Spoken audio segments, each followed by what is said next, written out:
Hi friends, welcome to Prerana and Sadhana class. ఈరోజు మనం క్లాస్లో భాగంగా ఆర్టీఈ చట్టాన్ని గురించి రెండవ భాగం. దీంట్లో అధ్యాయాలు 7, సెక్షన్లు 38, షెడ్యూల్ 1 ఉన్నాయి. మరి దీని గురించి ఈజీ క్లూ ద్వారా నేర్చుకుందాం ఫ్రెండ్స్. అంతకంటే ముందు ఒక చిన్న మోటివేషన్. ఇది మోటివేషనే కాదు, ఇది నిజం. ఎందుకంటే హాల్ టికెట్స్ మనకి నిన్న నైట్ వరకు వచ్చేసాయి ఫ్రెండ్స్. డిఎస్సి హాల్ టికెట్స్ అనేటివి వచ్చేసాయి. ఇంకా మనం లేట్ చేస్తే వెనుకబడిపోతాం. కాబట్టి ఇకనైనా కానీ ఖచ్చితంగా మొత్తం రెఫర్ అనేది చేయాల్సి ఉంది. కాబట్టి మనం ఎంత మౌనంగా ఉంటే, ఫస్ట్ ఆఫ్ ఆల్ మౌనంగా ఉండడం నేర్చుకుందాం. నేనైనప్పటికీ ఈ ఎమోషన్ అవ్వడం, ఇతరులు మనకి ఏదైనా అంటే వాళ్ళకు బదులు ఇవ్వడం, ఇవన్నీ మానుకోవాలి. మౌనంగా ఉండడం వల్ల మనకి ఏదో ఒక రకమైన శక్తి అనేది బయటకు వస్తుంది ఫ్రెండ్స్. ఆ శక్తి అనేది లోపల మనకి ఇంప్రూవ్మెంట్ అనేది అవుతుంది. ఆ శక్తి వలన మనం ఎన్నో విషయాలు జ్ఞాపకం పెట్టుకోవచ్చు. లేదా మనం ఇతరులతో గొడవ పడ్డా, మన మనసును గాయపరచుకున్నా, మనం ఇన్ని రోజులు చదివిందంతా కూడా వృధా అవుతుంది. కాబట్టి ఎటువంటి వాటికి లోనవ్వకుండా మంచి మనసుతో మన సంకల్పాన్ని నెరవేర్చుకుందాం. Okay friends, let's start.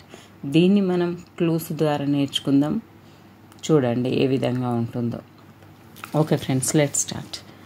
అధ్యాయాలు 7, సెక్షన్ 38, షెడ్యూల్ 1. దేంట్లో ఇవి ఆర్టీఈ 2009 ప్రకారం ఉన్నాయి.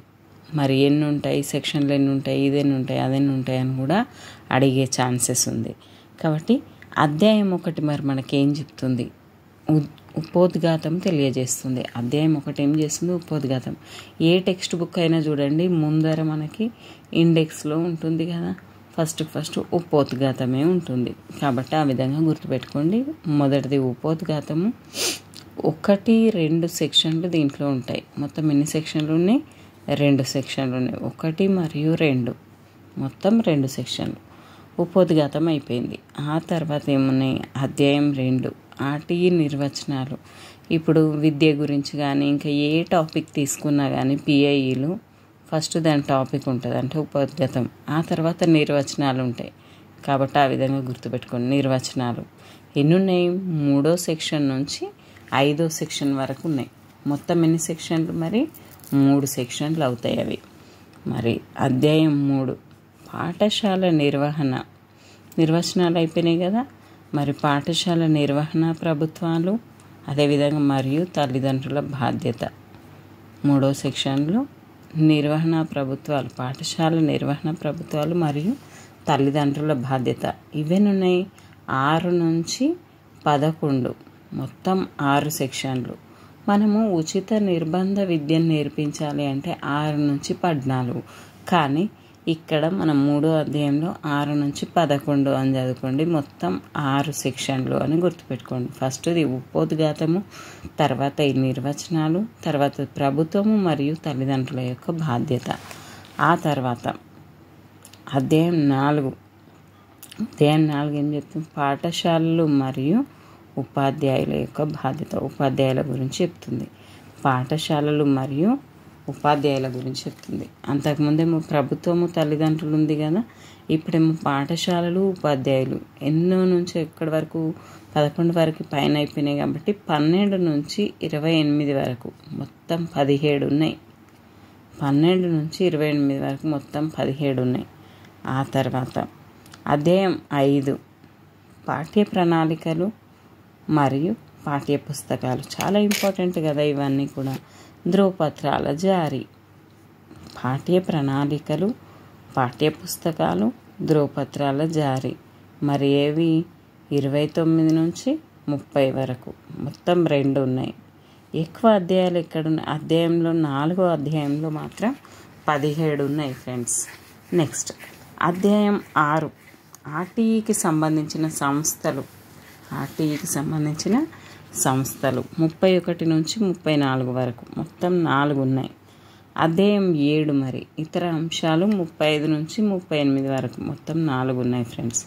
ఈ విధంగా మరి ఎలా గుర్తు? ఫస్ట్ నిర్వచనాలు, ఆ తర్వాత ప్రభుత్వం తల్లిదండ్రుల బాధ్యత, ఆ తర్వాత పాఠశాలలు ఉపాధ్యాయులు, తర్వాత పాఠ్య ప్రణాళికలు, పాఠ్య పుస్తకాలు, ధృవపత్రాల జారీ. ఆ తర్వాత ఆర్టీఈకి సంబంధించిన సంస్థలు ఉన్నాయి. ఆ తర్వాత ఇతర అంశాలు. ఈ విధంగా మొత్తం 7 అధ్యాయాలు, మొత్తం 38 సెక్షన్లు. షెడ్యూల్ మాత్రం ఒకటే ఉంది. నెక్స్ట్ మరి ఈ ఉపోద్ఘాతంలో 1-2 సెక్షన్లు అని అనుకున్నాం కదా, మరి ఆ 1-2 సెక్షన్లు ఏంటి? ఒక్కొక్క దాని గురించి క్షుణ్ణంగా తెలుసుకుంటూ ఈజీ క్లూ ద్వారా గుర్తుపెట్టుకుందాం. సెక్షన్ 1 అమలు మరియు పరిధి. అమలు మరియు పరిధి. ఉపోద్ఘాతం ఏమిటి?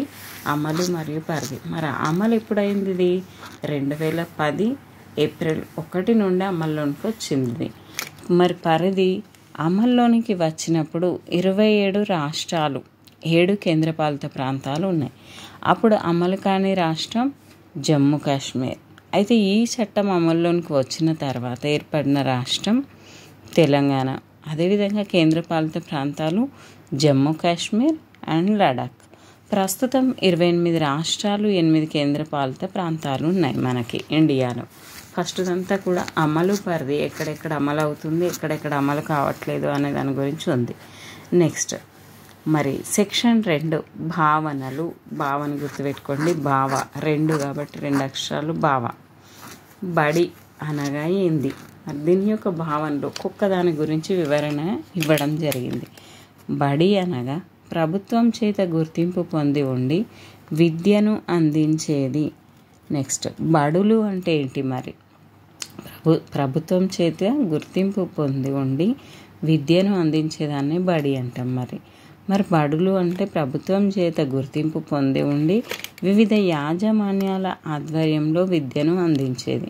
మరి ఆ వివిధ యాజమాన్యాలు ఏంటి? కేంద్ర ప్రభుత్వ పాఠశాలలు, రాష్ట్ర ప్రభుత్వ పాఠశాలలు, కేంద్రీయ విశ్వవిద్యాలయాలు, అదేవిధంగా కస్తూర్బా గాంధీ, సక్సెస్ మరియు నవోదయాలు, అదేవిధంగా సైనిక పాఠశాలలు, రైల్వే పాఠశాలలు, ప్రైవేటు పాఠశాలలు, విద్యాపీఠాలు, ధార్మిక విద్యా సంస్థలు, కేంద్ర పాలిత ప్రాంత, మండల, జిల్లా పరిషత్లు, గురుకులాలు, మోడల్ స్కూల్స్. ఇవన్నీ కూడా మనకి భావనలు. బడి అంటే ఏంటి అనే దాని గురించి తెలియజేస్తుంది. అదేవిధంగా మరి తల్లిదండ్రులు, జన్మనిచ్చిన వారు, అదేవిధంగా దత్తత తీసుకున్నవారు, సంరక్షకులు, వీళ్ళంతా కూడా తల్లిదండ్రుల కిందికి వస్తారు. నిర్ధారిత వయసు 6 నుంచి 14 సంవత్సరాలు. కానీ నోట్ చూడండి, ఎన్ఈపి 2020 ప్రకారం 3 నుంచి 18 సంవత్సరాల వరకు ఆర్టీఈని విస్తరించడం జరిగింది. ఎన్ఈపి 2020, ఫుట్బాల్ 2020 అనుకున్న 3 నుంచి 18 వరకు. మనకి క్రికెట్లో ఉంటుంది ఆ 2020 మ్యాచ్, దాంట్లో మాత్రం ఇయర్స్ చేంజ్ ఉన్నాయి. చూడండి, 3 నుంచి 18 సంవత్సరాలు. నిర్ధారిత తరగతి అంటే 1 నుంచి 8 తరగతి వరకు. ఎన్ఈపి ప్రకారం ప్రీ ప్రైమరీ అంగన్వాడీ కూడా ఉంటుంది. ప్రీ ప్రైమరీ అంగన్వాడీ కూడా ఉంటుంది. 5+3+3+4. 5 అంటే మొత్తం ప్రైమరీ నుంచి 2వ తరగతి వరకు. అదేవిధంగా 1, 2, 3, ఆ తర్వాత 5, 5వ తరగతి, 9 వరకు అయిపోతాయి. మనకి ఇక్కడ వరకు వచ్చేసరికి 8, 9, 10, 11, 12. ఈ విధంగా 1 నుంచి మొత్తం ప్రైమరీ క్లాస్ నుంచి ఇంటర్మీడియట్ వరకు కూడా వస్తాయి ఫ్రెండ్స్ ఇక్కడ. కాబట్టి 5+3+3+4 అని గుర్తుపెట్టుకోండి. ఆ తర్వాత మరి బడుగులు అంటే బీసీలు, బలహీన వర్గాలు అంటే ఎస్సీలు, గిరిజనులు అంటే ఎస్టీలు, వెనుకబడిన వర్గాలు అంటే ప్రభుత్వం నిర్ధారించినవి, వార్షిక ఆదాయం కన్నా తర్వాత తక్కువ ఉన్న వారందరూ కూడా వెనుకబడిన వర్గాలు. క్యాపిటేషన్ రుసుము ప్రభుత్వం నిర్ధారించిన ఫీజు కాకుండా వివిధ డొనేషన్ల రూపంలో ఇచ్చిన ఫీజును క్యాపిటేషన్ రుసుము అంటారు. మరి ఆవాసం ప్రజలు నివసిస్తూ ఉండి కాలిబాట ఉండే అదే ఆవాసం. ప్రత్యేక పిల్లలు ప్రత్యేక అవసరాలు గల పిల్లలు, ప్రతిభావంతులు, తల్లిదండ్రులు లేనివారు, అనాథలు. 2020 నుండి కరోనా వ్యాధితో తల్లిదండ్రులు కోల్పోయిన వారు కూడా ఈ ప్రత్యేక పిల్లల కిందికి వస్తారు. ఈ విధంగా మనం మొత్తం క్షుణ్ణంగా భావనలు ఇందాకే చెప్పాము కదా, ఒక్కొక్క దాని గురించి భావనల గురించి వివరించడం జరిగింది. మరి అధ్యాయం 2లో నిర్వచనాలు ఉంటాయని చెప్పాం. మరి సెక్షన్ 3 ప్రకారం ఆర్టీ అనగా the right of children to free and compulsory primary education act 2009.